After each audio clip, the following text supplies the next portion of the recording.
Well, here I am again, ready to spout off.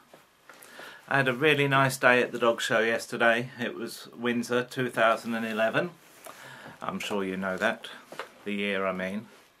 Our judge was Sue Ellis of Nedlick Lhasa Apso Kennel, a very experienced, knowledgeable person who understands our breed, and I was therefore extremely pleased that Mary Grace won her class under her. I did think that Mrs. Ellis would think that Mary Grace was good, but one never knows, and I was very pleased at the win. And I was particularly pleased that Jill Holland made her bitch up, became a champion that day, yesterday. Lovely gold bitch that she has. Anyway, gratitude. Do you know, if you think about your life and think about the things that you can be grateful for, you'd be surprised how that really does add to the quality of your life. I don't mean a grovelling, "Oh, I'm so thankful, thank you sir." I don't mean that at all. You know, not like they show in these old Victorian films, or these idiotic people who missed the old days when the poor knew their place, you know, and the common knew their place. Well, fuck that. That isn't quite what I mean. I mean just being grateful for what you have each day. And you all have something to be grateful for. For a start, if you're sitting watching this,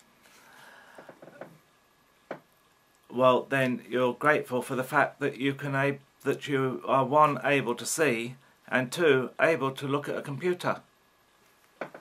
And maybe you even own the computer that you're looking at. So that's something else to be grateful for. But you know, you can be grateful for much more basic things. There was a time before I was with John where I was grateful just to have a roof over my head, and grateful for the shit. Sorry about that. Grateful for the fact that you've got a meal on your plate, and grateful for the fact that, you know, you've got a few pounds and you can then afford to put money in the electric meter.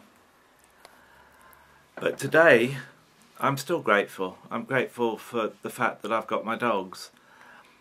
I'm grateful for the fact that I can cope with my disease. Do you know, that astonishes me. I used to think, because I know somebody else who has a very similar debilitating disease that causes them pain constantly, and I used to think to myself, I'd never be able to cope with that, not ever. I mean, what a dreadful life. And yet here I am, 24/7 pain, and I live and I enjoy myself. And I'm very grateful for pharmacology and a doctor that knows how to use it. I laughingly call her my drug dealer. Like, I had a visitor one day and the phone went, and I said, "I'm sorry, I do have to answer this because I'm expecting a phone call from my drug dealer."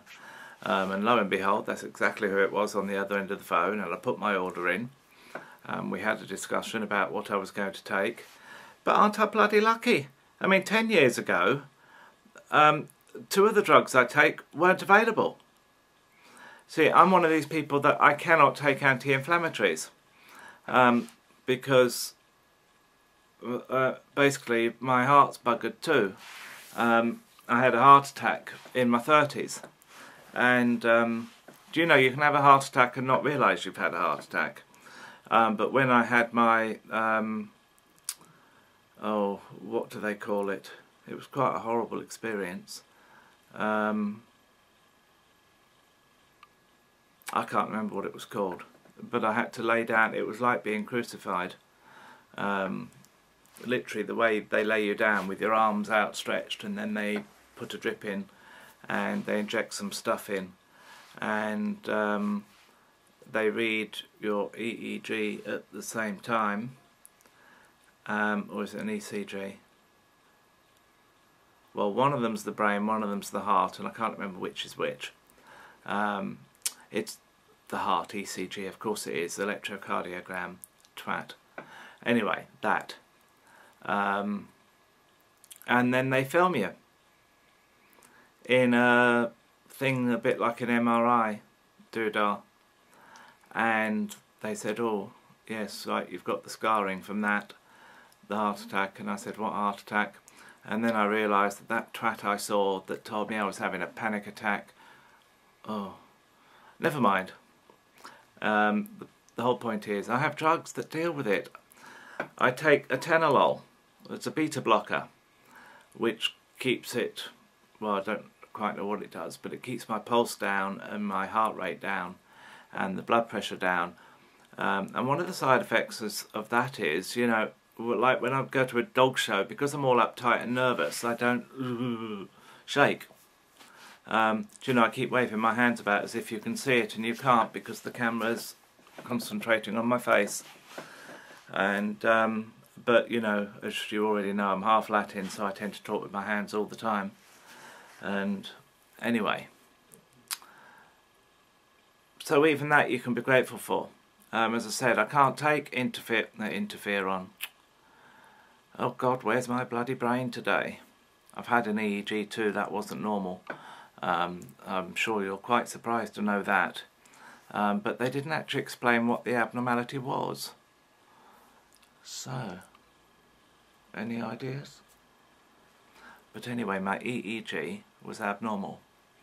But they never enlightened me. Probably it was abnormal because I'm a genius. You know, and they found out that, well, fuck knows what they found out, but it was not normal. I keep repeating myself because I can't remember what it is I'm supposed to be talking about. Gratitude. There's always something to be grateful for. Do you know, people go to dog shows and I see them and I hear them and they bitch and they bitch and they bitch. Men too. You know, and the judging is always bent. Always. Their dog lost because the judge preferred the colour of the tie of the one that won. Or I win because I get all dressed up. Do you know, some bleeding idiot was overheard to say about me when I was showing Whitney, and Whitney was doing really well, oh, do you know, there's nothing wrong with him. You know, he walks with those walking sticks, well, there's nothing wrong with him. He does all that to gain sympathy. That's why his bitch wins so much. So, if you've got a dog and you want to win a lot, pretend you're a cripple. Honestly, some people are so sad. Maybe they should practice gratitude. Maybe they should learn. Maybe they should look at their dog and realise it's a fucking pet. Nothing wrong with pets. Pets are lovely. Wonderful things. But, you know, show a dog something different. So, you know, I'm grateful for the drugs that I have. I'm grateful for my dogs. You might wonder why John isn't top of the list, because I take that for granted. He is the top of the list. And it's our 30th anniversary next week on the 7th of July, Thursday, don't forget. 30 years, can you imagine? 30 years, 3 whole decades. I think that's astonishing. And I don't know anybody who's been together that long. You know, a man and woman, 2 women, 2 men. Just, no. But anyhow. Did you see these boots behind me, by the way? Zebra. Aren't they nice? They're hairy too. Not because it's a real zebra. I don't quite know what it's a real. Well, real cow, I suppose. They painted it. But anyway. And, well, I think I'm just sort of waffling. But just be grateful when you wake up.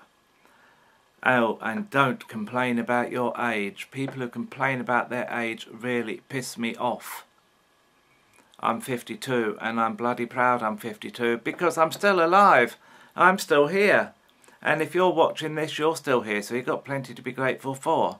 For fuck's sake, don't moan about being old. It's something to be proud of. Bloody hell, a lot of people don't get 52 minutes. Think about it.